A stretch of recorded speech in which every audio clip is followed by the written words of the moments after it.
So this past weekend, I did a show in Chicago. Are you not entertained? When I do these live shows, I'm able to play and break down songs I can't do on YouTube. And of course, I always will at least do one Beatles song.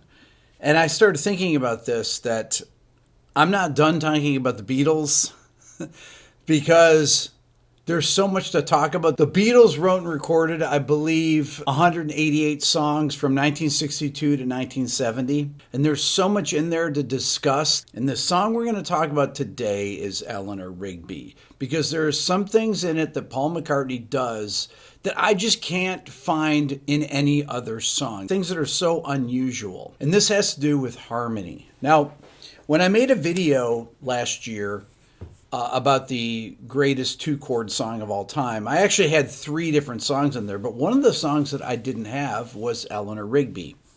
And I'll tell you why I didn't use it. One of the reasons is because in the chorus part, All the Lonely People, it does a descending line cliche, as we would call it. So it goes like, all the lonely people, where do they all belong?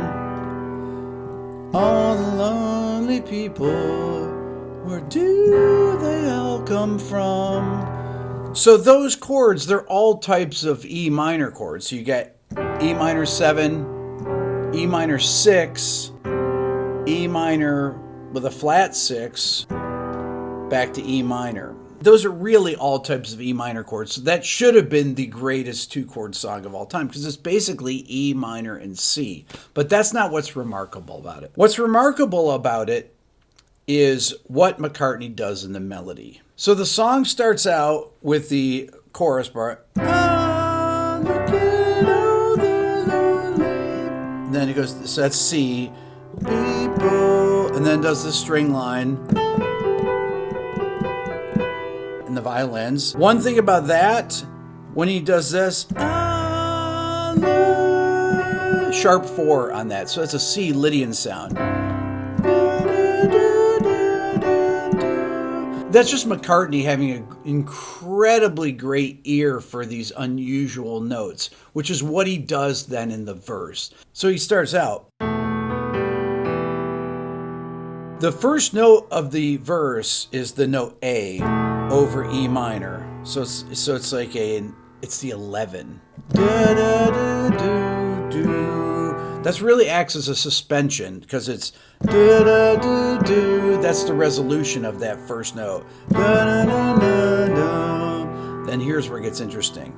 Da, da, da, da, da, da. That note right there, that C sharp over E minor. So that note is the natural 6th, or the Dorian sound. So he comes right up the scale, da, da, da, da, da, da, hits it again, da, da, da, da, da, da, and ends on the 6th of the C major chord.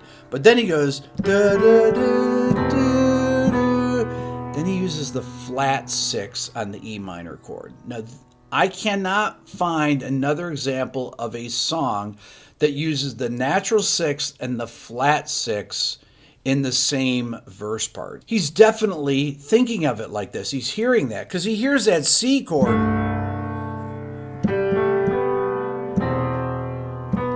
The reason that sounds so good is that it's so sad, that flat 6. If he went, da da da da do, that doesn't work at all, that natural 6. So he has to use the flat 6 there, because it leads you back to the 5th. This is a classic use of modal writing. So it's using Dorian, E Dorian, and then the second time uses Aeolian. So it's going from E Dorian to E Aeolian in the verse. And that flat 6 pulls you down to the 5th. Another thing that happens then, in the chorus, he goes, oh, there's E minor 11, right? There's the minor 7, but the melody's the note A, the 11. Oh, the lonely. Then here, people, right? So you've got this natural 6 and flat 3rd in the melody. People, Where do...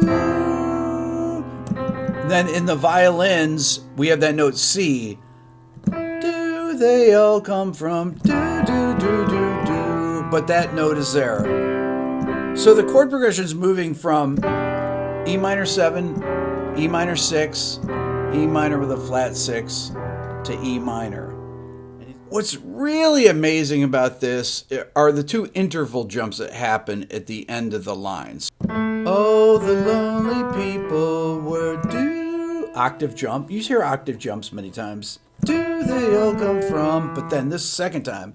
All the lonely people were due. I can't think of a song, I'm sure there is, where there's a 10th interval jump. So, where do they? That is just so unusual. Da, da, da, do, do, do.